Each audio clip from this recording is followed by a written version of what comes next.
Imagine que você fecha os olhos, que o mundo desaparece, que o som, a luz, o calor, tudo o que define a existência humana se evapora de repente e o que resta é apenas branco. Um branco que não é cor, mas ausência. Uma extensão tão vasta que nem mesmo o horizonte faz sentido. Porque tudo é igual até onde o olho alcança e muito além. Agora a temperatura começa a cair. -20, -40, -60 graus Celsius. Não como um número, mas como uma sensação que atravessa o tecido da roupa, a pele, o osso. Um frio que não morde, mas penetra. Que substitui o calor do corpo por algo que é quase nada. O silêncio ali não é tranquilidade. É presença, é uma entidade que pesa. Isso é a Antártida antes de você conhecer sua verdade. Mas há algo além do frio e do branco. Debaixo dos seus pés, a 4 quilômetros de profundidade, sob camadas de gelo compacto formadas ao longo de milhões de anos, existem montanhas que ninguém jamais viu com os próprios olhos. Cordilheiras inteiras enterradas sob o continente, tão altas quanto os Alpes europeus, tão antigas quanto os primeiros animais multicelulares da Terra.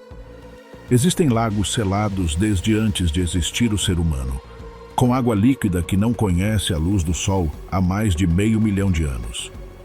Existe um vulcão que arde no coração do gelo, com um lago de lava que borbulha sem parar desde tempos pré-históricos, desafiando toda a lógica. E existem perguntas. Perguntas que os melhores cientistas do planeta vêm tentando responder há décadas. O que vive nessa água selada? Que segredos guarda o gelo mais antigo do mundo? E o que acontecerá quando esse gelo, esse colosso silencioso que guarda o destino das costas do planeta, começar a desmoronar? Esta não é uma viagem de turismo. Esta é uma expedição ao coração oculto do planeta, ao lugar que os cientistas chamam de a última fronteira da Terra, ao continente onde o passado, o presente e o futuro coexistem sob uma camada de gelo que ainda não aprendemos a ler. Bem-vindos à Antártida, onde o silêncio ainda guarda respostas. O continente impossível. Para entender o que torna a Antártida diferente de qualquer outro lugar na Terra, é preciso deixar de pensá-la como um destino geográfico e começar a pensá-la como uma anomalia. Um erro da natureza que, ainda assim, define o equilíbrio de todo o planeta. A Antártida tem uma extensão de aproximadamente 14 milhões de quilômetros quadrados. Isso é maior que a Europa, maior que os Estados Unidos continentais. É o 5º maior continente do mundo. E, no entanto, ninguém jamais viveu ali de forma permanente. Nunca. Nem um único assentamento humano permanente em toda a sua história. Porque a Antártida não permite isso. Não porque o proíba, mas porque o torna impossível. O continente recebe a menor quantidade de precipitação da Terra, menos que o Saara. Tecnicamente é o maior deserto do mundo, mas em vez de areia tem gelo. E esse gelo acumula 90% da água doce do planeta. Se fosse possível derreter toda a camada de gelo antártica de uma só vez, o nível global do mar subiria cerca de 60 metros. As cidades costeiras de todo o mundo desapareceriam sob a água. Londres, Nova York, Buenos Aires, Xangai, Tóquio, todas elas. A temperatura média no interior do continente gira em torno de -50 graus Celsius no verão. No inverno, nas regiões mais altas do Planalto, pode cair até -80. O recorde mundial de temperatura mais baixa, medida diretamente sobre a superfície terrestre, foi registrado na estação soviética Vostok em 21 de julho de 1983. -89,2 graus Celsius. Uma temperatura na qual o aço se torna frágil como vidro. Uma temperatura na qual o ar parece se quebrar. Para ter uma ideia dessa escala, se colocássemos toda a cordilheira do Himalaia, incluindo o Everest, sob a camada de gelo da Antártida, muitos de seus picos continuariam completamente enterrados. O gelo, em alguns pontos, tem mais de 4 quilômetros de espessura. Mas o frio e o gelo não são os únicos extremos deste continente. Os ventos antárticos são, em média, os mais velozes do planeta. São chamados de catabáticos, correntes de ar gelado que se formam no planalto interior, onde o ar frio e denso desce das regiões elevadas em direção à costa com uma aceleração capaz de gerar rajadas superiores a 300 km por hora. Não são ventos que sopram contra você. São ventos que arrastam. Ventos que já enterraram expedições inteiras sob a neve em questão de horas. No inverno, o continente ganha território. O mar ao seu redor congela e a Antártida praticamente dobra de tamanho. O gelo marinho pode se estender até 19 milhões de quilômetros quadrados, cobrindo o Oceano Austral em um raio de centenas de quilômetros a partir da costa. No verão, esse gelo se reduz para algo entre 3 e 4 milhões de quilômetros quadrados. O continente respira, expande-se e contrai-se com o ritmo das estações como nenhum outro lugar da Terra. E ainda assim, a Antártida não é um lugar morto. É o lugar mais vivo que quase ninguém estudou profundamente. Os primeiros indícios de que poderia existir um grande continente no sul do mundo aparecem na antiguidade. Filósofos gregos, raciocinando por simetria, postulavam que deveria haver uma massa de terra no hemisfério sul para equilibrar o peso das terras do norte. Chamaram-na de Antípoda, a terra oposta. Mas durante séculos, ninguém conseguiu confirmá-la. O pack de gelo que circunda a Antártida, essa muralha de gelo marinho que pode se estender centenas de quilômetros além da costa, deteve todos os exploradores que tentaram penetrá-la. O capitão James Cook circunnavegou o continente entre 1772 e 1775 sem nunca vê-lo diretamente, navegando próximo ao Círculo Polar Antártico, mas sem conseguir atravessar o gelo. Em seu diário, Cook escreveu que nunca havia visto nada tão terrível e tão sublime ao mesmo tempo. Icebergs do tamanho de cidades, o céu verde das auroras austrais, o frio que não era apenas temperatura, mas presença. Anos depois, em 1820, as expedições do russo Fabian von Bellingshausen, do britânico Edward Bransfield e do americano Nathaniel Palmer avistaram a costa antártica quase simultaneamente. Durante décadas houve disputas sobre quem havia sido o primeiro. A Antártida não se deixava reivindicar facilmente. Os primeiros homens a passar uma noite em terra continental antártica foram os membros da expedição belga-belgica, em 1898, embora de forma involuntária. Seu navio ficou preso no gelo durante o inverno e os tripulantes, sem planejar passar o inverno polar, tiveram que sobreviver meses de escuridão total.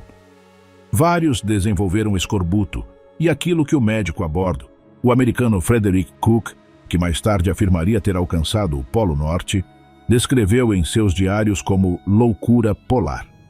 Uma profunda desorientação, uma melancolia que o frio e a escuridão tornavam quase física. A Antártida, descobriram, não atacava apenas o corpo, atacava a mente. E então chegou a Idade Heróica. O período entre 1895 e 1917, quando alguns dos exploradores mais ousados do mundo se lançaram sobre o gelo em expedições que hoje lemos como verdadeiras epopeias de resistência humana. Robert Falcon Scott, Roald Amundsen, Ernest Shackleton. Nomes que ficaram gravados na história polar porque o continente os colocou à prova de maneiras que nenhum outro lugar da Terra poderia. A corrida ao Polo Sul entre Scott e Amundsen é uma das grandes histórias da exploração humana e também uma das mais reveladoras sobre como a preparação e a atitude diante do desconhecido determinam o resultado. Amundsen chegou ao Polo Sul em 14 de dezembro de 1911 com trenós puxados por cães, esquis e experiência no Ártico. Scott chegou em 17 de janeiro de 1912, 5 semanas depois, utilizando pôneis e tração humana. Amundsen retornou sem grandes problemas. Scott e seus 4 companheiros morreram na viagem de volta, presos por uma tempestade a apenas 18 quilômetros de um depósito de suprimentos. Seus corpos, junto com os diários de Scott, foram encontrados 8 meses depois. Os diários foram publicados e transformaram Scott em um herói nacional britânico. embora historiadores debatam até hoje se ele foi um herói ou um planejador falho. A Antártida torna ambas as coisas possíveis. Hoje, mais de 100 anos depois dessas expedições, a Antártida abriga 49 bases de pesquisa permanentes ou semi-permanentes operadas por mais de 30 países. No verão, trabalham ali entre 3.000 e 5.000 cientistas e equipes de apoio. No inverno, esse número cai para pouco mais de 1.000. Não existem cidades. Não há estradas ligando as bases. Não há forma de chegar por terra de um continente a outro. A única maneira de acessar a Antártida é por navio ou por avião. E ambas dependem das janelas meteorológicas que o próprio continente decide soberanamente abrir ou fechar. Essa soberania do clima sobre a presença humana não mudou desde que Cook escreveu em seu diário que a natureza nunca havia condenado lugar algum a uma esterilidade tão completa. O que mudou foi nossa capacidade de escutar o que esse lugar tem a dizer. E o que ele tem a dizer, se aprendermos a escutá-lo, pode ser a mensagem mais importante que o planeta já tentou nos comunicar. O Endurance, o naufrágio que nunca matou ninguém. É agosto de 1914. A Europa está entrando em guerra. Em Londres, um homem de 40 anos, com olhos cinzentos e uma mandíbula que parece esculpida em granito, lê os despachos vindos das frentes de batalha enquanto finaliza os preparativos de uma expedição que pretende mudar a história da exploração. Seu nome é Ernest Henry Shackleton, e seu plano é atravessar a Antártida de costa a costa. Um percurso de aproximadamente 2.900 quilômetros pelo continente mais hostil do planeta, passando pelo Polo Sul. Ninguém jamais havia feito isso. Ninguém tentaria novamente com sucesso durante décadas. Em 8 de agosto de 1914, 4 dias depois de a Grã-Bretanha declarar guerra à Alemanha, o Endurance, um navio de madeira de 44 metros de comprimento, construído especialmente para as condições polares, partiu de Plymouth. Shackleton havia tentado colocar o navio à disposição da Marinha Real para o esforço de guerra. A resposta do almirantado foi breve. O primeiro Lord Winston Churchill enviou-lhe um telegrama dizendo, essencialmente, que continuasse com seus planos. O Endurance navegou para o sul. Fez escala em Buenos Aires e depois nas Ilhas Geórgias do Sul, onde baleeiros noruegueses que operavam naquelas águas advertiram Shackleton de que, naquele ano, o gelo marinho estava mais ao norte do que o habitual, especialmente espesso, especialmente traiçoeiro. Shackleton não os ouviu. Ou talvez tenha ouvido e decidido que não importava. Em 5 de dezembro de 1914, o Endurance partiu de Grytviken, nas Geórgias do Sul, com 28 homens a bordo, cientistas, marinheiros, fotógrafo, médico e cozinheiro. Todos haviam respondido a um anúncio que Shackleton supostamente publicou no Times de Londres, embora historiadores debatam se o texto foi exatamente como ficou famoso. O espírito, porém, era este: procuram-se homens para viagem perigosa, salário baixo, frio extremo, longos meses de completa escuridão, perigo constante, retorno seguro não garantido, honra e reconhecimento em caso de sucesso. Milhares responderam. No início de janeiro de 1915, o Endurance entrou no Mar de Weddell, e o gelo que os baleeiros haviam previsto estava lá, exatamente onde disseram que estaria, denso, compacto, interminável. Durante semanas, o navio avançou lentamente, quebrando o gelo com sua proa reforçada, procurando canais de água livre, recuando quando a rota se bloqueava. Os 28 homens trabalhavam em turnos. O frio já era extremo. O sol do verão antártico mal oferecia calor. Em 19 de janeiro de 1915, o Endurance ficou completamente preso. O gelo do pack se fechou ao redor do navio como uma mordaça. O barco não podia avançar, nem retroceder. Estava aprisionado em uma prisão de gelo que derivava lentamente para o norte, afastando-se da costa antártica e levando o navio e seus 28 tripulantes em uma direção que ninguém havia escolhido. Durante 10 meses, os homens viveram no navio preso no gelo. Criaram rotinas. Praticaram esportes sobre a banquisa. O fotógrafo australiano Frank Hurley registrou imagens que hoje são consideradas patrimônio histórico.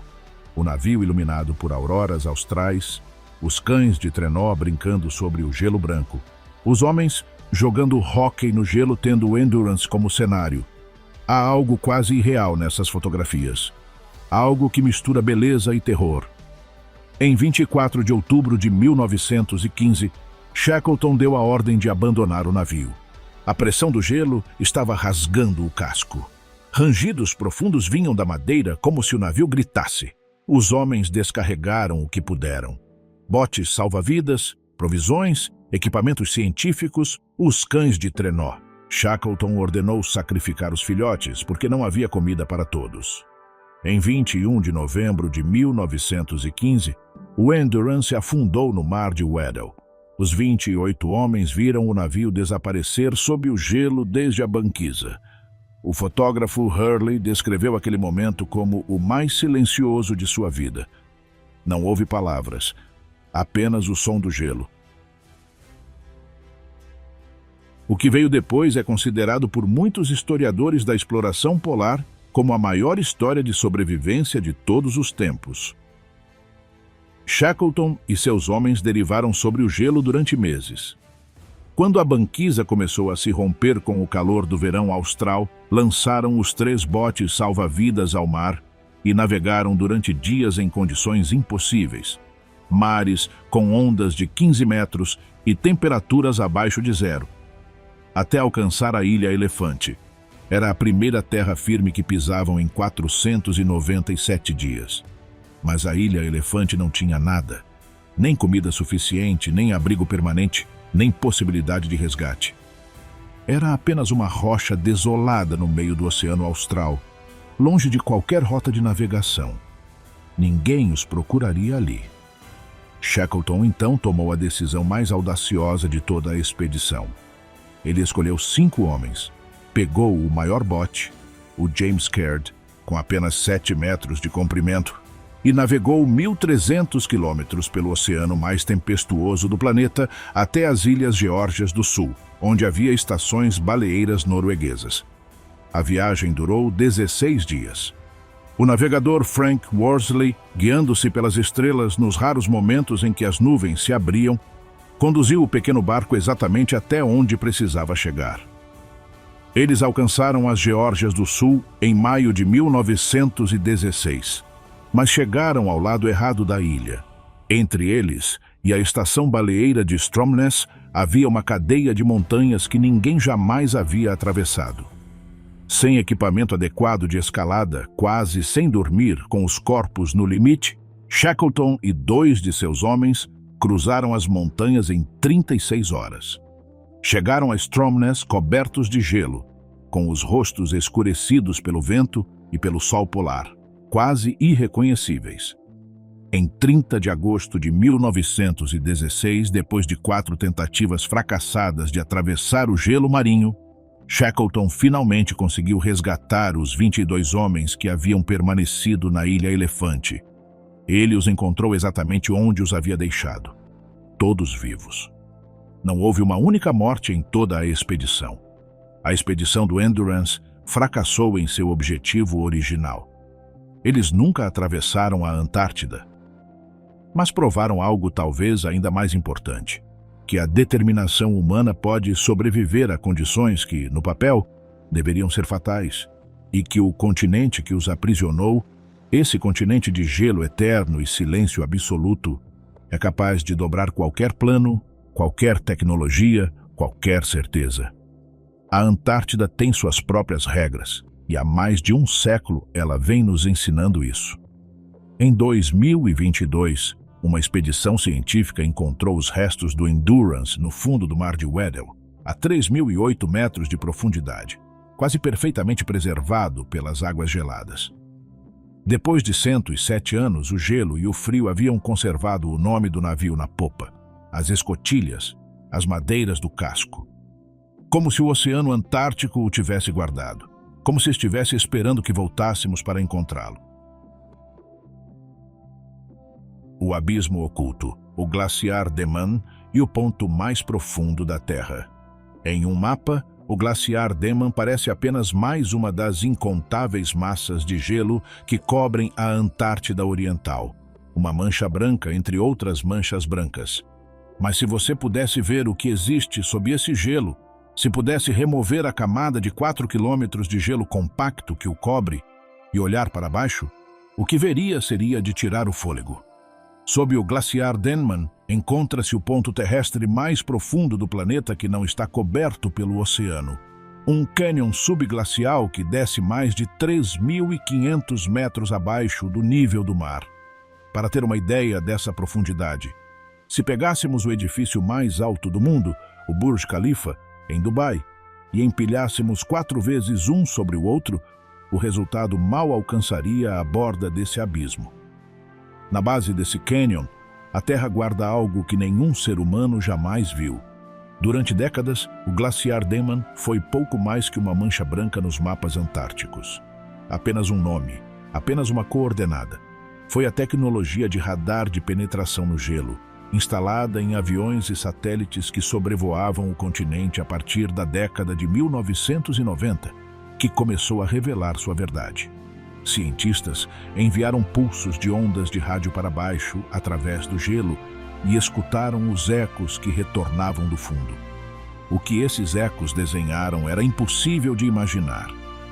Um vale oculto de proporções épicas. Uma fenda na crosta terrestre que o gelo havia preenchido e coberto por milhões de anos. Uma geometria subglacial que desafia qualquer tentativa de descrição, porque não existe nada na experiência humana normal que se assemelhe a isso. A descoberta formal da profundidade real do Canyon Denman foi publicada em 2019 pela Universidade da Califórnia, em Irvine, baseada em dados do projeto Bad Machine Antártica, uma iniciativa que compilou décadas de medições de radar aéreo para construir o mapa mais detalhado do leito rochoso antártico já realizado. O resultado deslocou a Fossa das Marianas, no Oceano Pacífico, como referência instintiva de o ponto mais profundo que existe, porque enquanto a fossa oceânica está sob o mar, o Canyon de Denman está sob terra sólida, ou pelo menos o que parece terra sólida, está sob o gelo, sob o continente.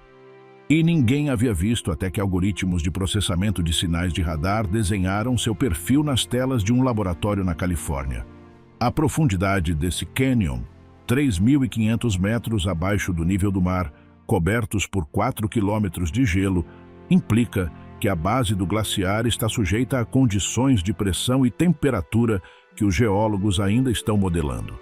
Nessas profundidades, mesmo sob gelo sólido, o calor geotérmico que sobe do manto terrestre pode manter uma película de água líquida entre o gelo e a rocha. Essa água lubrifica o movimento do glaciar sobre o leito rochoso, acelerando-o. E o cânion, que desce para o interior do continente como uma rampa sem fim, não tem nenhum obstáculo natural que interrompa esse movimento uma vez iniciado. Mas a arquitetura do Denman não é apenas sua profundidade, é o seu contexto geológico completo que o torna um dos glaciares mais monitorados do planeta. A bacia sobre a qual o glaciar repousa tem uma forma que os glaciologistas chamam de retrograde. O leito rochoso desce em direção ao interior do continente em vez de subir. Isso significa que, à medida que a frente do glaciar recua para o interior, expõe gelo progressivamente mais espesso ao oceano. Mais gelo exposto significa mais superfície em contato com a água oceânica relativamente quente que penetra do exterior. Mais contato com essa água significa mais derretimento basal. Mais derretimento basal significa que o glaciar flui mais rápido para o oceano. E um glaciar que flui mais rápido expõe ainda mais gelo ao oceano. É um ciclo de retroalimentação positiva sem ponto de ruptura natural visível. Os dados de velocidade superficial do Denman, medidos por satélites de radar de abertura sintética ao longo das últimas décadas, mostram que o glaciar está acelerando. Entre 1972 e 2017, a frente da zona de descarga do Denman recuou a aproximadamente 5 quilômetros em seu setor ocidental. 5 quilômetros em 45 anos pode parecer modesto, mas na geometria dessa bacia específica, Esse recuo expõe o glaciar a dinâmicas que os modelos prevêem que se auto-amplificarão. Se o glaciar Denman colapsasse completamente, liberaria gelo suficiente para elevar o nível global do mar em mais de 1,5 metro. Não imediatamente, mas ao longo de séculos. Mas o processo já começou. Medições por satélite mostram que as fissuras em sua superfície estão se alargando, que o gelo se move mais rapidamente para o oceano do que em décadas anteriores. E, ainda assim, o mais fascinante do Denman não é a ameaça que representa para o nível do mar. É o que poderia conter nas profundezas desse cânion que ninguém jamais visitou. A 3.500 metros abaixo do nível do mar, na base de um cânion selado por quilômetros de gelo, as condições são únicas no planeta. A pressão é enorme, a escuridão é total, o calor geotérmico cria gradientes de temperatura que poderiam sustentar reações químicas capazes de alimentar organismos. Os sedimentos acumulados no fundo desse cânion durante milhões de anos, poeira vulcânica, minerais erodidos das paredes rochosas, matéria orgânica de eras em que a Antártida ainda tinha florestas, constituem um arquivo do tempo que nenhum perfurador tocou até hoje. Os sedimentos do fundo do cânion podem registrar os últimos 30 a 40 milhões de anos da história climática da região com uma resolução que os núcleos de gelo não conseguem atingir, porque o gelo apenas preserva informações do período em que se acumulou. Os sedimentos rochosos do fundo de uma bacia fechada podem preservar sinais de climas muito mais antigos, e em uma bacia tão profunda quanto a do Denman, selada e inacessível, esses sedimentos podem estar intactos. Também há a possibilidade de vida microbiana. Não no gelo, onde os organismos encontrados em outros glaciares antárticos são extremamente escassos, mas no contato entre a água de degelo basal e a rocha. Em sistemas hidrotermais subglaciais que o calor geotérmico pode criar na base de glaciares ativos, cientistas encontraram, em outros contextos, comunidades microbianas quimio-autotróficas que extraem energia de reações entre a água e os minerais da rocha. O cânion do Denman, com sua topografia extrema e potencial calor geotérmico elevado, poderia ser um ambiente onde essas comunidades existam. Mas chegar até lá é um problema que nenhuma tecnologia disponível atualmente consegue resolver. Perfurar 4 quilômetros de gelo compacto requer logística comparável à de uma plataforma petrolífera, mas operando em um dos lugares mais remotos e inacessíveis do planeta, com janelas meteorológicas que podem se fechar em poucas horas e temperaturas que destroem equipamentos convencionais. Os projetos de perfuração em lagos subglaciais já realizados, em Vostok, no Lago Williams, no Lago Mercer, exigiram anos de preparação e dezenas de milhões de dólares. E esses projetos perfuraram entre 2 e 4 quilômetros de gelo relativamente uniforme. O cânion do Denman está no fundo de um glaciar ativo, em movimento, sobre uma topografia irregular que tornaria qualquer perfuração exponencialmente mais difícil. Há ainda outra complicação, discutida pelos cientistas com uma seriedade que raramente chega ao público. Se houver vida nas profundezas do cânion do Denman, mesmo que seja vida microbiana, uma comunidade de bactérias unicelulares que evoluiu isoladamente por milhões de anos, qualquer perfuração que introduza material da superfície corre o risco de contaminar esse ecossistema de forma irreversível. Os protocolos de esterilização aplicados aos equipamentos de perfuração subglacial são extraordinariamente rigorosos, mas nenhum protocolo pode garantir esterilidade total. Esse dilema, explorar para conhecer versus proteger o que está intacto para não destruí-lo, é uma das tensões mais honestas da ciência antártica moderna. Ao redor do glaciar, a paisagem é um vazio branco onde o silêncio se torna quase físico, algo que você sente como pressão nos ouvidos. Não há aves, não há animais, não há vegetação. Apenas o estalo ocasional do gelo contraindo-se ou expandindo-se, como se a Terra respirasse sob sua prisão gelada. No espaço, satélites registram esse recuo milímetro a milímetro, mês a mês. A informação chega aos computadores dos cientistas em forma de números e gráficos. Mas o que esses números representam é algo muito mais antigo e muito maior do que qualquer cifra poderia capturar. O glaciar Denman nos lembra de que vivemos em um planeta que tem sua própria agenda, que a escala do tempo geológico torna irrelevante a escala do tempo humano, e que as coisas mais importantes acontecendo na Terra neste momento ocorrem em lugares que não podemos ver, em profundidades que não podemos alcançar, em um silêncio que nossos instrumentos apenas tocam superficialmente. Debaixo de nós, na escuridão total do cânion mais profundo da terra firme, algo espera. Talvez seja apenas rocha, água e tempo. Talvez seja algo para o qual ainda não temos palavras.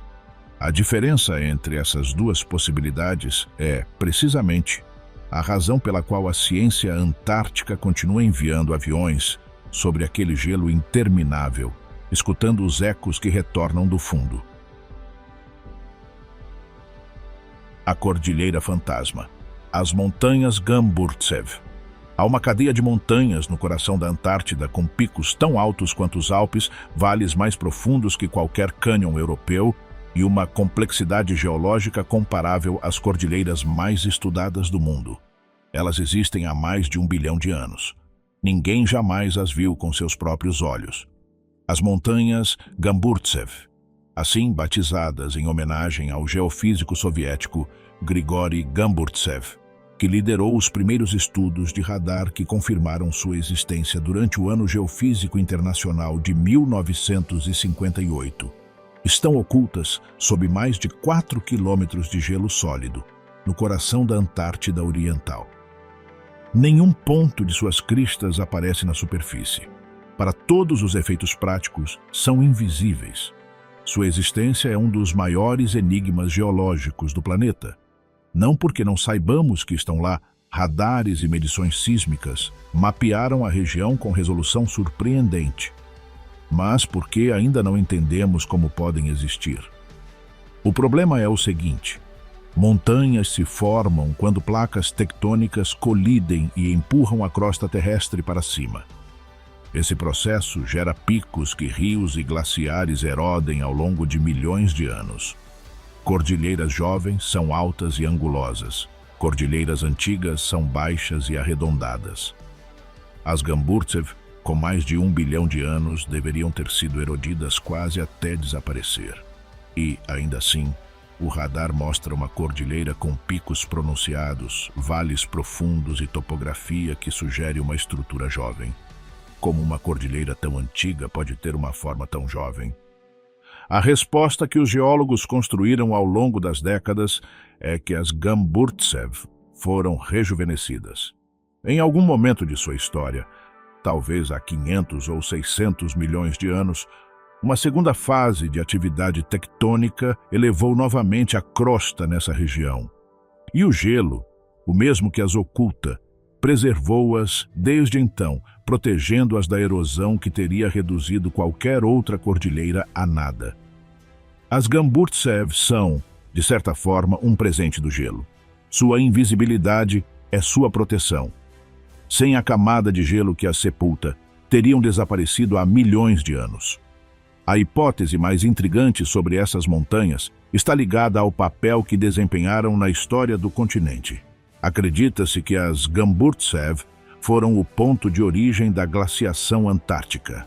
Há cerca de 34 milhões de anos, quando o planeta começou a esfriar e as condições se tornaram propícias, foi nos cumes dessas montanhas que o gelo começou a se acumular. A partir dali, como uma mancha de tinta sobre papel, o gelo espalhou-se pelos vales, depois pelas planícies, até cobrir o continente inteiro. Se isso estiver correto, as montanhas que ninguém viu deram origem à maior camada de gelo do mundo. São o coração congelado do continente.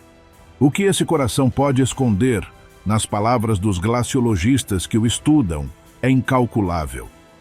Os vales entre os picos podem conter sedimentos de lagos e rios que existiram há dezenas de milhões de anos, quando a Antártida ainda tinha florestas, rios e temperaturas semelhantes às da Europa atual. Os cientistas chamam esses sedimentos de registro do tempo. Camadas de poeira, minerais e matéria orgânica que documentam o clima da Terra com precisão que nenhum outro arquivo pode igualar. Em 2008, uma equipe internacional de cientistas, no âmbito do projeto HP, Antarcticas Gamburtsev Province, um programa de exploração aérea em grande escala, sobrevoou a região durante 2 temporadas antárticas, utilizando o radar de penetração no gelo mais avançado disponível na época. As imagens obtidas foram extraordinárias. Uma topografia subglacial completa, com rios de gelo fluindo pelos vales como se fossem rios de água, lagos subglaciais aninhados entre os picos e estruturas que os geólogos reconheceram imediatamente, mas não esperavam encontrar tão intactas. A região acima das Gamburtsev é completamente estéril do ponto de vista visível. Uma extensão branca sem acidentes geográficos, marcas ou qualquer indício do que se esconde abaixo do gelo. As temperaturas caem abaixo de 60 graus negativos. O vento não encontra obstáculos por centenas de quilômetros. É, talvez, o lugar mais hostil da Terra para a vida humana.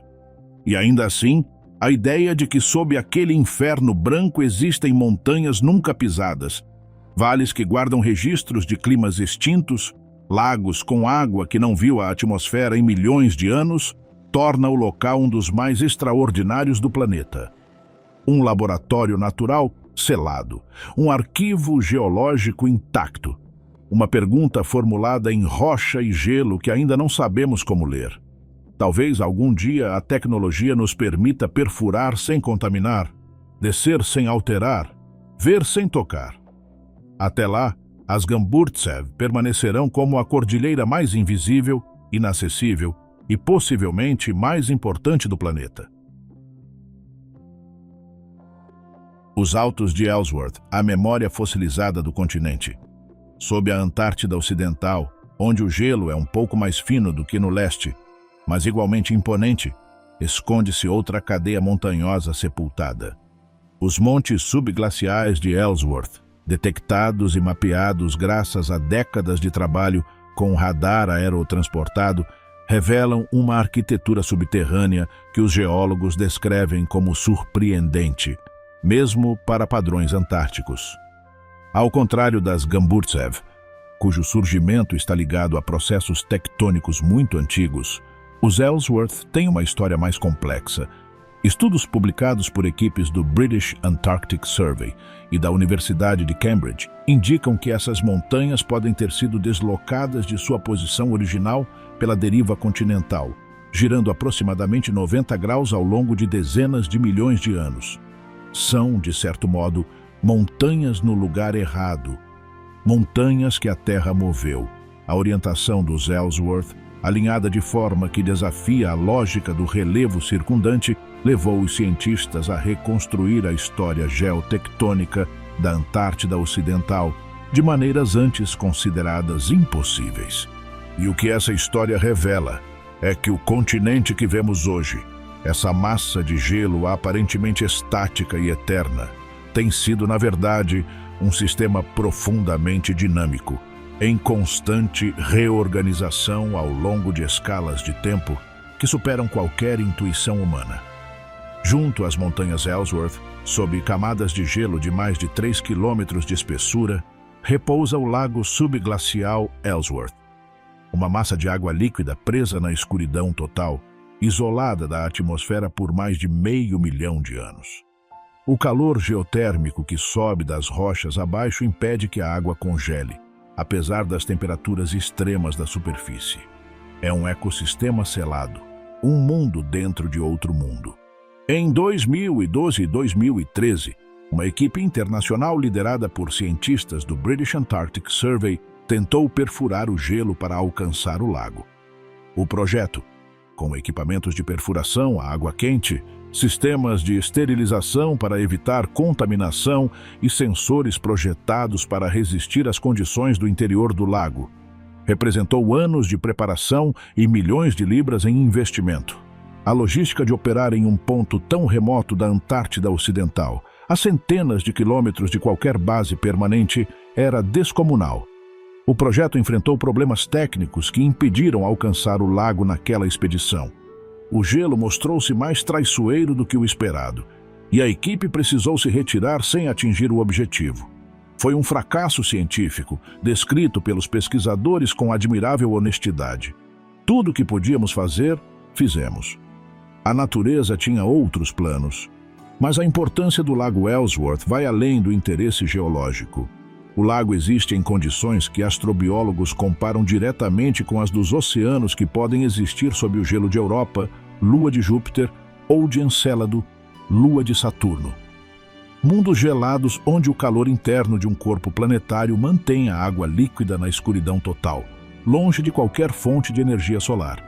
Se encontrarmos vida no lago Ellsworth, mesmo que microbiana, mesmo que apenas bactérias unicelulares que sobrevivam mediante reações químicas com os minerais do leito rochoso, teremos demonstrado que a vida pode surgir nessas condições.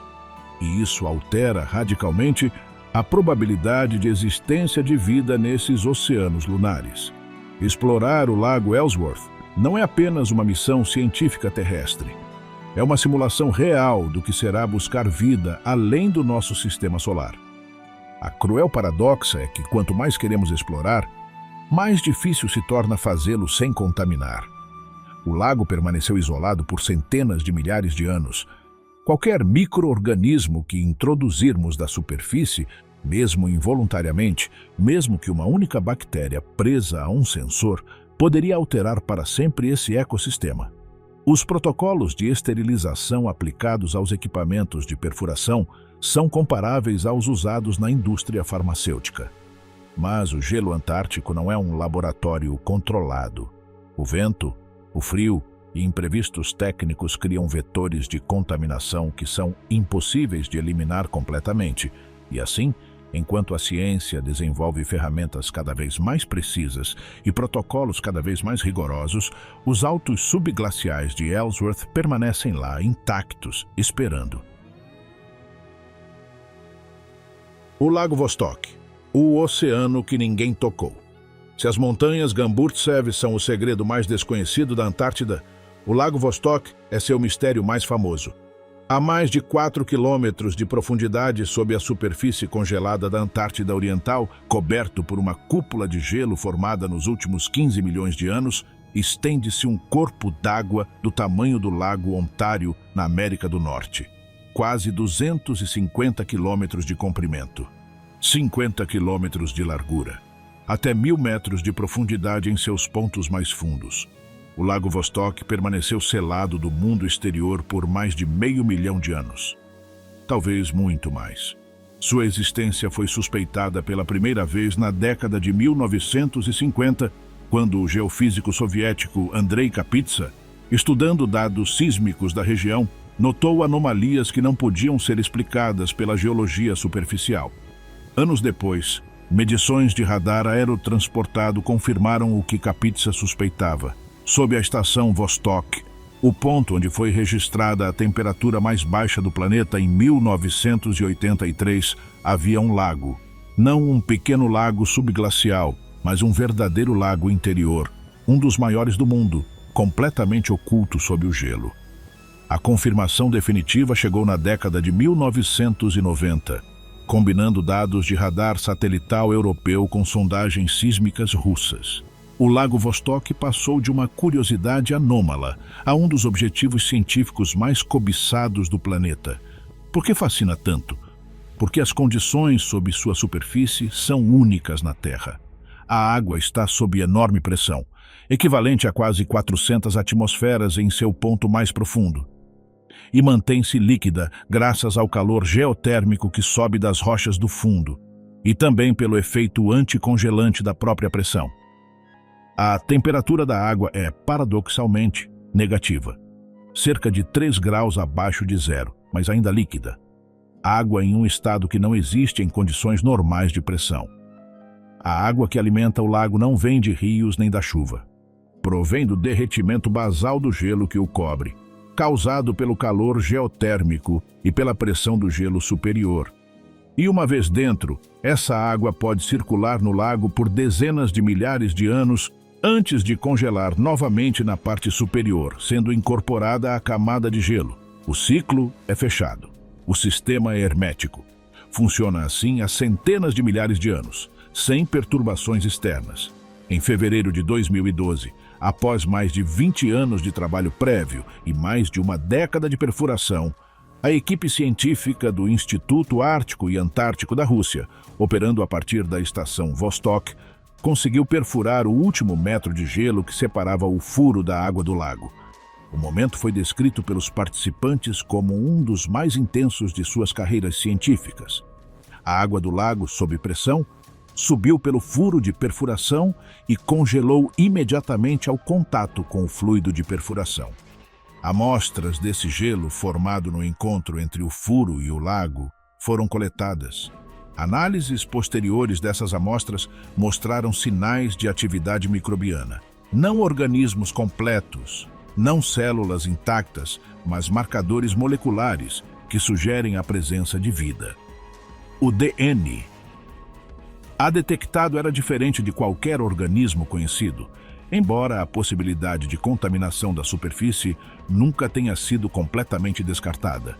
A ciência é assim, honesta quanto às suas limitações.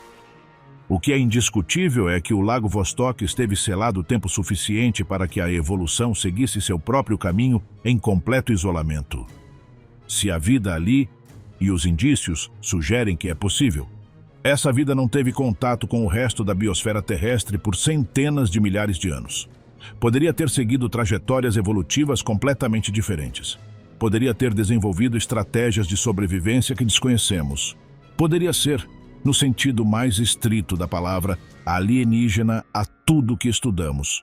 A estação Vostok, construída sobre o gelo que cobre o lago, é um dos lugares mais inóspitos onde seres humanos já viveram. As temperaturas podem cair abaixo de 80 graus negativos. A altitude efetiva, dado que a atmosfera polar é mais rarefeita, equivale a estar em uma montanha de 4.000 metros nos trópicos. O vento pode apagar a visibilidade em segundos.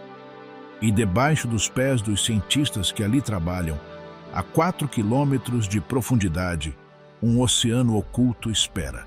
Sem luz, sem ondas, sem tempo. Um mundo que pode ser a chave para entender onde a vida pode surgir. O coração ardente, o Monte Erebus. Em um continente onde tudo é gelo e silêncio, há um lugar onde a terra respira fogo. Ele se ergue sobre a ilha de Ross, no Mar de Ross, ao sul do continente. Suas encostas estão cobertas de neve. Seu cume, a mais de 3.794 metros de altura, frequentemente se envolve em nuvens de vapor. Mas no interior de sua cratera, visível da borda se você ousar olhar, borbulha um lago permanente de lava. Um dos raros lagos de lava verdadeiramente persistentes do mundo. Uma mancha de rocha fundida em tons de laranja e vermelho que nunca se solidifica, que nunca descansa, que arde sem interrupção desde tempos pré-históricos. O Monte Erebus. Foi avistado pela primeira vez em 27 de janeiro de 1841 pela expedição do almirante James Clark Ross, que navegava para o sul em busca do polo magnético. Ross viu 2 vulcões na linha costeira da ilha que hoje leva seu nome. Um ativo, com uma coluna de fumaça e cinzas visível do mar, e um aparentemente extinto. Ele os batizou com os nomes de seus 2 navios, Erebus e Terror. Na mitologia grega, Erebus era o deus da escuridão primordial, a sombra que existia antes do mundo. Terror era simplesmente o terror. Naquela expedição estava o jovem cirurgião Joseph Dalton Hooker, que anos depois se tornaria um dos botânicos mais importantes do século XIX e amigo íntimo de Charles Darwin. Hooker descreveu a visão do vulcão ardendo em meio ao gelo como uma das cenas mais sublimes e surpreendentes que já vi em toda a minha vida. A contradição estética do fogo e do gelo, do quente e do frio compartilhando a mesma paisagem impossível, era tão desconcertante quanto bela. Mais de 6 décadas depois, em 1908, durante a expedição Nimrod de Ernest Shackleton, Um grupo de 4 homens, liderado pelo geólogo australiano Edgeworth David, alcançou o cume do Erebus pela primeira vez. Foi a primeira ascensão do vulcão ativo mais austral do planeta. O relato de David descreve a travessia como extenuante. Neve profunda, ventos cortantes, a pressão do tempo porque a expedição não podia parar por muito tempo. Quando chegaram à borda da cratera e olharam para baixo, o que viram os deixou sem palavras. Um abismo de vapor e gases, com o brilho da lava pulsando do fundo. O Erebus não é apenas um vulcão ativo em um lugar incomum. É, para geólogos e astrobiólogos, um laboratório natural de valor incalculável. Nas zonas quentes que circundam as fumarolas, fissuras na rocha por onde escapam gases sulfúricos a centenas de graus, proliferaram comunidades de micróbios extremófilos que não existem em nenhum outro lugar do planeta. Esses organismos não dependem da luz solar para obter energia. Desenvolveram metabolismos baseados na oxidação de compostos de enxofre e ferro em processos químicos que lhes permitem extrair energia da própria rocha. São, em termos técnicos, quimioautótrofos, seres que se alimentam de química. Sua importância vai além da biologia terrestre. As condições nas fumarolas do Erebus, temperaturas extremas, química agressiva, escuridão, ausência de luz solar, são análogas às que poderiam existir em outros mundos, em chaminés hidrotermais no fundo do oceano, onde já se sabe que há vida independente da fotossíntese, e possivelmente, segundo a astrobiologia moderna, em mundos como Marte, onde estudos recentes sugerem atividade geotérmica subsuperficial, ou nas luas geladas de Júpiter e Saturno. Estudar os micróbios do Erebus é, no sentido mais literal, preparar-se para buscar vida em outros planetas. Os geólogos que monitoram o vulcão também encontraram estruturas que não se parecem com as de nenhum outro sistema vulcânico conhecido. Os tubos de lava do Erebus têm forma e composição química incomuns. A lava expelida pelo cratera é fonólita, uma rocha vulcânica de composição rara, e o comportamento sísmico do vulcão, suas explosões periódicas, ciclos de atividade, a maneira como o lago de lava sobe e desce, sugere um sistema de alimentação magmática que os vulcanólogos ainda não compreendem totalmente. Mas na história do Erebus há um capítulo que não é científico, que envolve gelo e fogo de uma maneira completamente diferente. Em 28 de novembro de 1979, um McDonnell Douglas DC-10 da Air New Zealand, com 237 passageiros e 20 tripulantes a bordo, 257 pessoas no total, decolou do aeroporto de Auckland, na Nova Zelândia, às 8 da manhã. O voo 901 era um serviço turístico panorâmico operado desde 1977, um trajeto de ida e volta sem escalas sobre a Antártida, com vistas do gelo e do vulcão. Um passeio exclusivo, cujas passagens para novembro de 1979 custavam $359 neozelandeses, equivalentes a mais de $2.500 hoje. E ainda assim se esgotavam rapidamente. A bordo estavam famílias neozelandesas, turistas de várias nacionalidades, 24 passageiros japoneses. O guia antártico do voo era Peter Mulgrew, explorador experiente e amigo pessoal do alpinista Edmund Hillary, que originalmente deveria acompanhar o voo, mas cancelou de última hora. O avião sobrevoou o Estreito de Cook, cruzou o Mar da Tasmânia, entrou no Oceano Austral e finalmente desceu sobre a Antártida. O piloto, capitão Jim Collins, veterano com mais de 11.000 horas de voo, iniciou a descida para oferecer aos passageiros uma melhor vista do cenário. A rota planejada deveria levá-los sobre o Estreito de McMurdo, entre a ilha de Ross e o continente, mantendo uma distância segura do vulcão. Na noite anterior ao voo, técnicos da Air New Zealand atualizaram as coordenadas do sistema de navegação inercial do avião com uma correção de rota. A alteração moveu o trajeto do DC-10 vários quilômetros para leste. Em vez de sobrevoar o Estreito de McMurdo, o avião voou diretamente sobre a ilha de Ross. diretamente em direção ao Monte Erebus. Os pilotos não foram informados da mudança.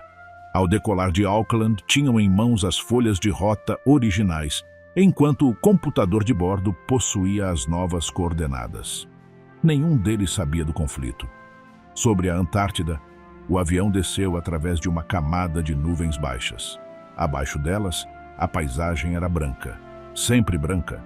O fenômeno óptico conhecido como whiteout, quando a luz se difunde entre a neve e as nuvens baixas, tornando impossível perceber contornos ou distâncias, tornou impossível distinguir uma inclinação de uma superfície plana. O capitão Collins, convencido de que seguia sua rota habitual, viu branco à frente e assumiu que era gelo marinho. Era a encosta do Erebus. Em 28 de novembro de 1979, às 12 horas e 49 minutos, os alarmes de proximidade do terreno dispararam. O primeiro oficial aumentou a potência dos motores imediatamente. 6 segundos depois, o voo 901 colidiu com a encosta do Monte Erebus a 447 metros de altitude. O avião explodiu instantaneamente. Não houve sobreviventes.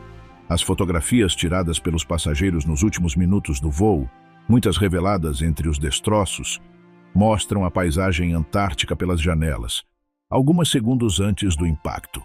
A investigação inicial da Air New Zealand concluiu que o acidente foi causado por erro do piloto, provocando grande indignação pública. Famílias exigiram uma investigação independente. O governo nomeou uma comissão real, presidida pelo juiz Peter Mahon, que revelou a verdade. A mudança de coordenadas não comunicada, a rota que o avião não deveria ter seguido e o whiteout, que tornou impossível a identificação da montanha pelos pilotos. Mahon descreveu a defesa da Air New Zealand como uma letânia orquestrada de mentiras.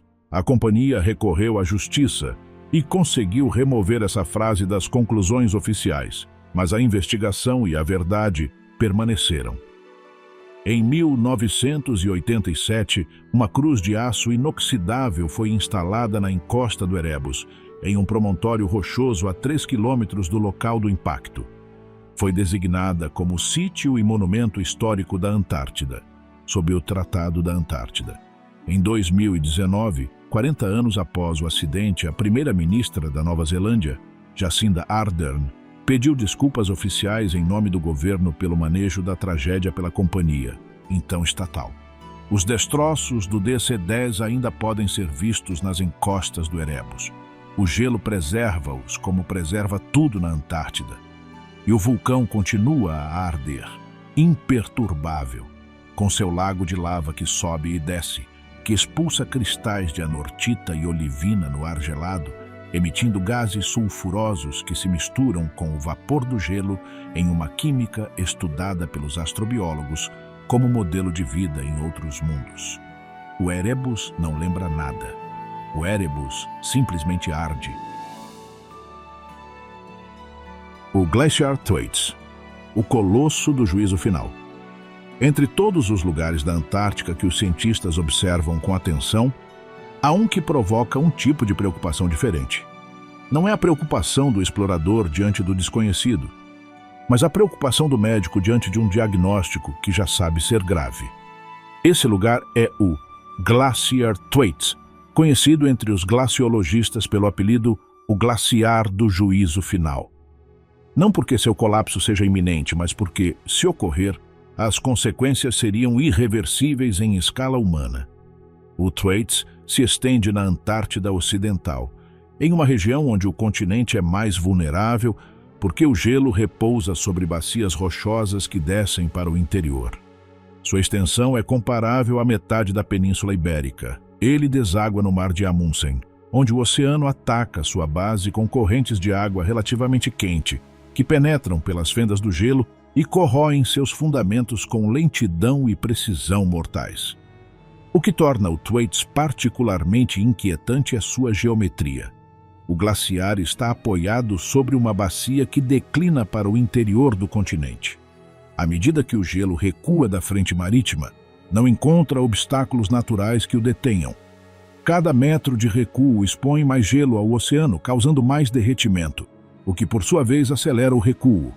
Um mecanismo conhecido como instabilidade da camada de gelo marinha, um ponto de inflexão do qual não há retorno nos modelos matemáticos.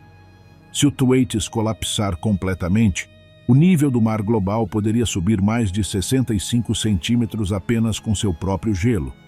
Além disso, ele atua como um bloqueio que retém outros glaciares atrás dele. Se esse bloqueio desaparecer, esses glaciares poderiam fluir mais rapidamente para o oceano, adicionando potencialmente entre 2 e 3 metros a mais ao nível do mar.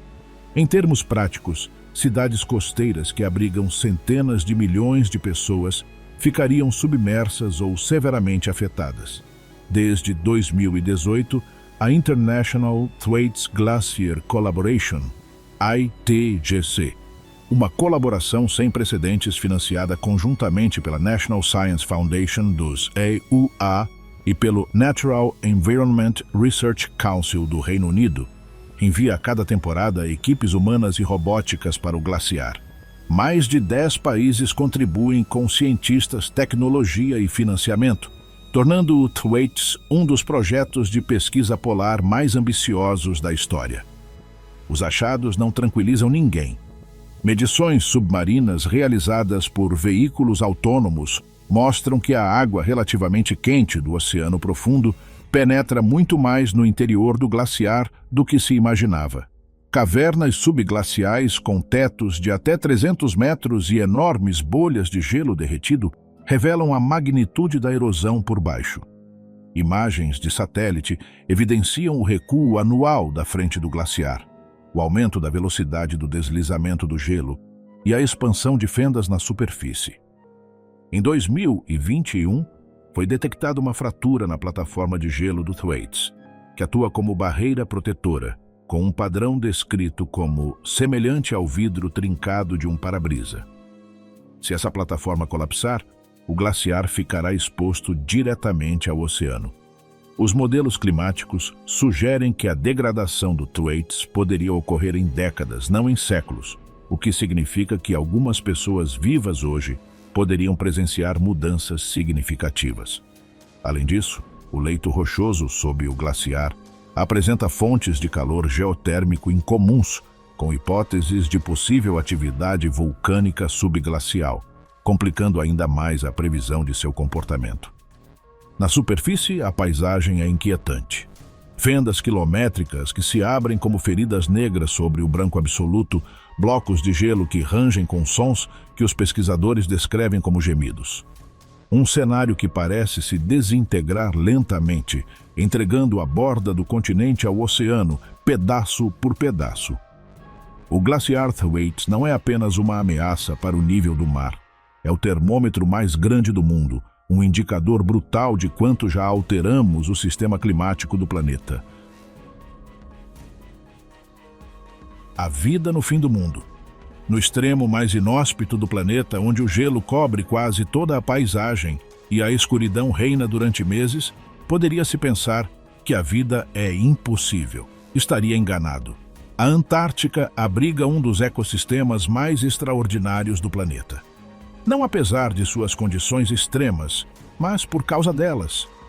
As criaturas que vivem aqui não chegaram até esse ponto apesar do frio, da escuridão e do isolamento. Elas foram moldadas por esses fatores ao longo de milhões de anos, até que o frio e a escuridão se tornaram suas vantagens evolutivas. O protagonista mais icônico é o pinguim imperador, a única espécie de ave do planeta que se reproduz no auge do inverno antártico, quando as temperaturas podem cair abaixo de 60 graus negativos e os ventos atingir 150 km por hora. Os machos incubam os ovos por mais de 2 meses, sem comer, sem se mover das colônias, protegendo-os entre as patas e sob uma bolsa de pele abdominal, enquanto as fêmeas viajam centenas de quilômetros até o mar para se alimentar. Quando os ovos eclodem, os filhotes nascem no ponto de maior frio do ano. Isso não é um acidente evolutivo. É uma estratégia aperfeiçoada durante milhões de gerações para que os filhotes estejam prontos para se alimentar e crescer quando chegar o verão antártico. O comportamento dos pinguins imperadores em suas colônias é também um dos fenômenos mais impressionantes da biologia. Os machos formam massas densas, às vezes com milhares de indivíduos, que se comprimem e giram de maneira coordenada, sem líderes, sem sinais aparentes, permitindo que cada indivíduo passe pelo exterior e pelo interior da massa de forma regular. É um algoritmo de sobrevivência coletiva, um sistema de aquecimento distribuído que mantém o interior da massa mais de 30 graus acima da temperatura externa. Nas águas do Mar de Weddell e do Mar de Ross, sob o gelo marinho, as focas de Weddell realizam façanhas que os biólogos marinhos ainda têm dificuldade de explicar por completo. Elas mergulham no oceano escuro a profundidades de até 600 metros por mais de 80 minutos, caçando sob o gelo a temperaturas de -2 graus Celsius. Quando precisam respirar, localizam os orifícios no gelo, buracos que elas próprias mantêm abertos usando seus dentes caninos, que se desgastam ao longo da vida, e sobem na escuridão total, guiadas por algum sistema de orientação que os cientistas ainda estudam. Sob a água, comunicam-se por meio de vocalizações que, segundo os biólogos acústicos que as analisam, estão entre as mais complexas do reino animal. O gelo funciona como uma caixa de ressonância, propagando esses sons por quilômetros em todas as direções. A Antártica, em suas profundezas submarinas, não é silenciosa. As orcas que caçam nas águas antárticas desenvolveram técnicas de caça cooperativa que não têm equivalente em nenhum outro lugar do mundo. No canal de Lemaire, na Península Antártica, foram documentados grupos de orcas que trabalham juntas para criar ondas que derrubam os pinguins ou focas sobre o gelo. A coordenação desses ataques, a precisão com que os papéis são divididos dentro do grupo e a forma como aprendem e aperfeiçoam a técnica ao longo de gerações são demonstrações de inteligência cultural animal. Mas a base de todo esse ecossistema é algo que não se vê a olho nu, algo tão pequeno que só existe como manchas esverdeadas no gelo ou como nuvens difusas na água: o krill antártico. O krill antártico, Euphausia superba, é um crustáceo de cerca de 6 centímetros de comprimento que vive em enxames tão densos que podem ser detectados do espaço. Um único enxame pode conter milhões de toneladas de krill. Esses enxames são a chave do ecossistema marinho antártico. Deles dependem as baleias azuis, os rorquais, os pinguins, as focas, os peixes e as aves marinhas. Eles são o elo que conecta as algas microscópicas que crescem sob o gelo aos maiores megamamíferos do planeta. O krill também é uma das maiores biomassas do mundo. Estima-se que a biomassa total do krill antártico supere a biomassa humana. Sua abundância depende diretamente do gelo marinho. Os crustáceos se alimentam das algas que crescem na face inferior do gelo durante o inverno. Quando o gelo marinho diminui, como está ocorrendo em algumas regiões da Antártica devido ao aquecimento oceânico, o krill diminui. E quando o krill diminui, o ecossistema inteiro sofre. Mais abaixo, nas profundezas onde a luz nunca chega, a Antártica guarda outras maravilhas. No fundo do Mar de Ross, os biólogos marinhos encontraram esponjas gigantes que podem viver mais de 10.000 anos. Não é um erro. Indivíduos que começaram a crescer quando os humanos inventavam a agricultura. Estrelas do mar com braços de mais de 60 centímetros, nemertíneos, vermes marinhos com mais de 2 metros de comprimento e peixes como os Nototenidae, que substituíram a hemoglobina por um sistema alternativo de transporte de oxigênio adaptado às águas mais frias do oceano. Nas fendas do gelo marinho, os cientistas encontraram comunidades microbianas que não dependem da luz solar nem da fotossíntese. Alimentam-se de reações químicas entre minerais e gases dissolvidos na água. São quimioautótrofos, organismos que extraem energia da química pura. São a demonstração viva de que a vida pode existir na ausência de luz, na ausência de calor solar, na ausência das condições que durante séculos consideramos essenciais para a existência. Esses organismos são, possivelmente, a forma de vida mais importante da Antártica. Não a mais visível, nem a mais carismática, mas a que mais tem a nos ensinar sobre os limites da biologia. O Tratado Antártico e a Última Fronteira. Em 1959, 12 países assinaram em Washington, D.C., um acordo sem precedentes na história da diplomacia humana. O Tratado Antártico declarava o continente uma zona desmilitarizada, destinada exclusivamente à pesquisa científica, livre de reivindicações territoriais durante a vigência do tratado. Era a primeira vez na história moderna que as nações concordavam que um território inteiro não pertenceria a nenhuma delas. O tratado original foi assinado por Argentina, Austrália, Bélgica, Chile, França, Japão, Nova Zelândia, Noruega, África do Sul, União Soviética, Reino Unido e Estados Unidos.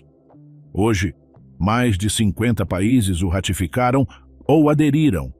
Sobreviveu à Guerra Fria, ao colapso da União Soviética e a tensões geopolíticas que destruíram outros acordos internacionais.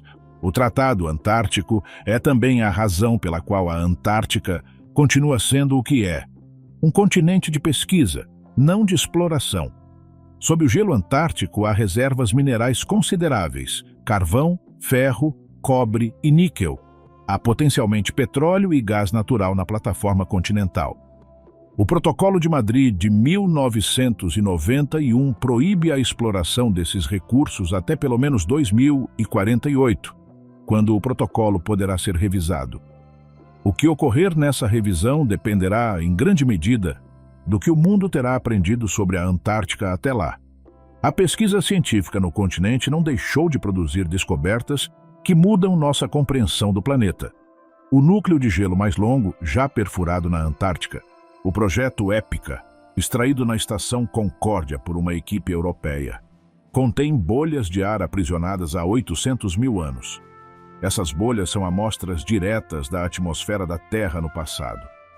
Sua análise permitiu confirmar a correlação entre os níveis de dióxido de carbono atmosférico e a temperatura global com uma precisão que nenhum outro registro geológico consegue igualar.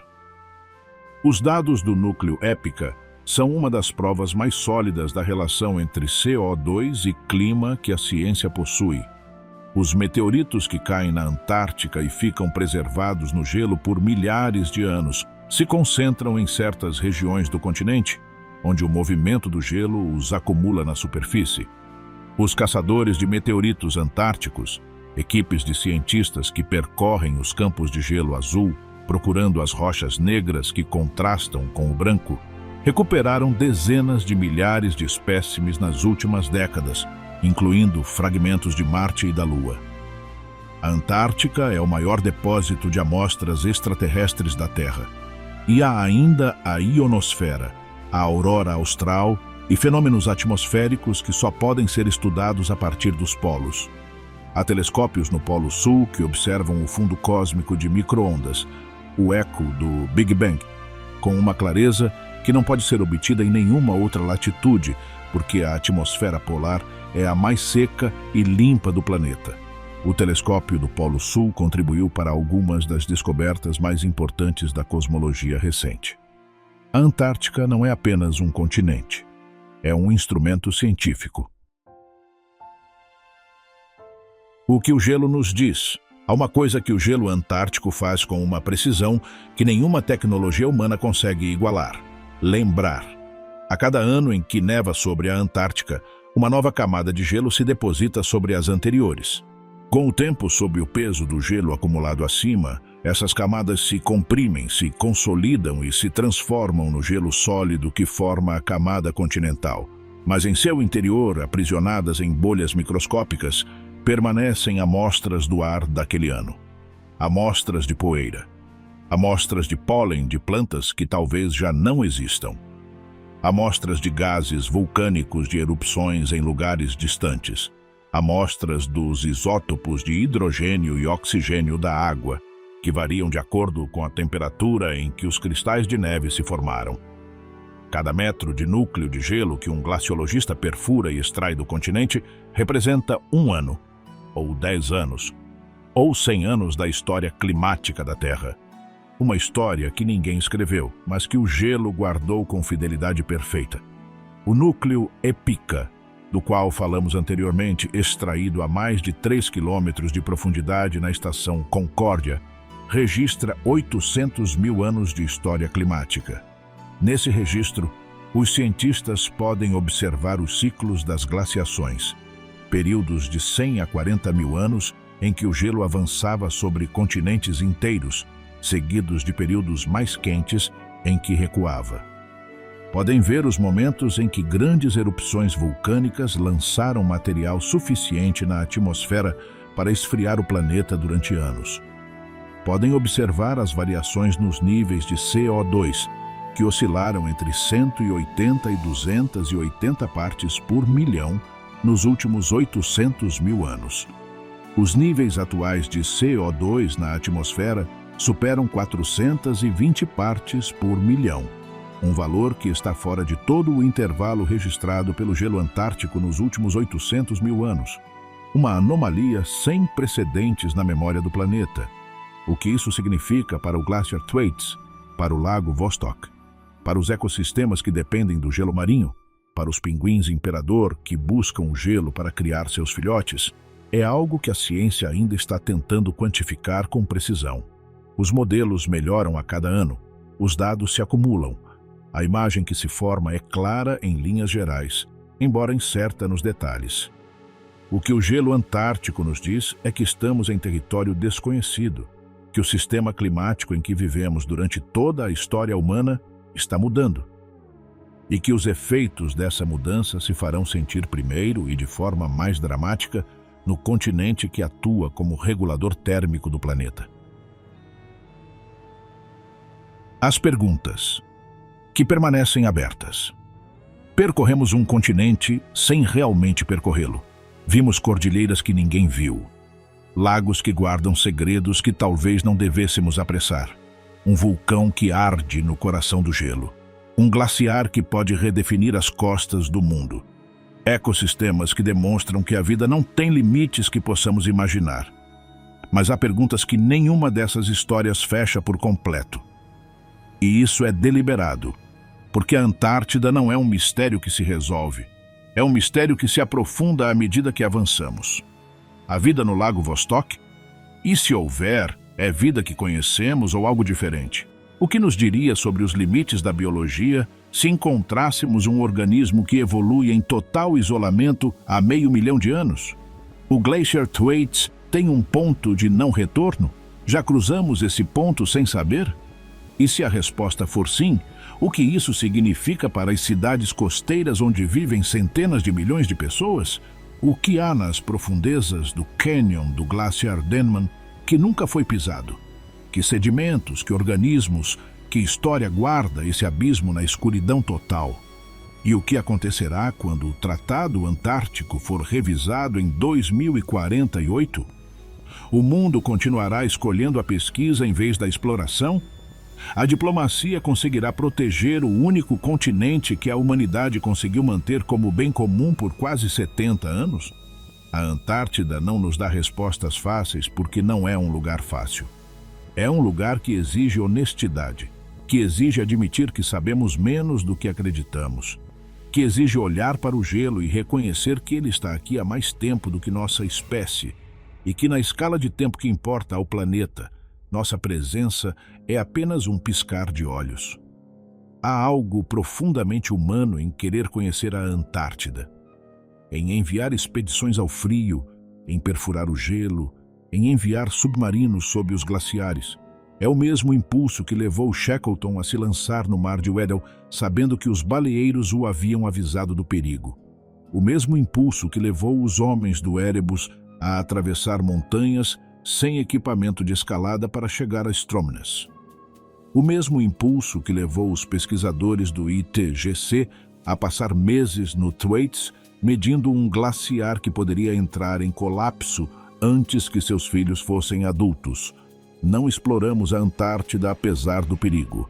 Exploramos porque o perigo é parte do que faz valer a pena explorá-la. O que há sob o gelo antártico não é apenas rocha, água e tempo. É também a prova de que o planeta tem uma memória mais longa do que a nossa. E que essa memória guarda, em suas camadas congeladas, tudo o que precisamos saber para entender o que estamos fazendo com o futuro. A pergunta não é apenas o que há na Antártida. A pergunta é o que faremos com o que encontrarmos. Você acha que a humanidade está preparada para ouvir o que o gelo tem a dizer? Conte-nos nos comentários. Cada opinião abre uma conversa que vale a pena ter. E se essa viagem ao continente mais misterioso da Terra te deixou com mais perguntas do que respostas, é exatamente isso que deveria fazer. O próximo vídeo vai ainda mais fundo, porque a Antártida ainda não terminou de nos surpreender.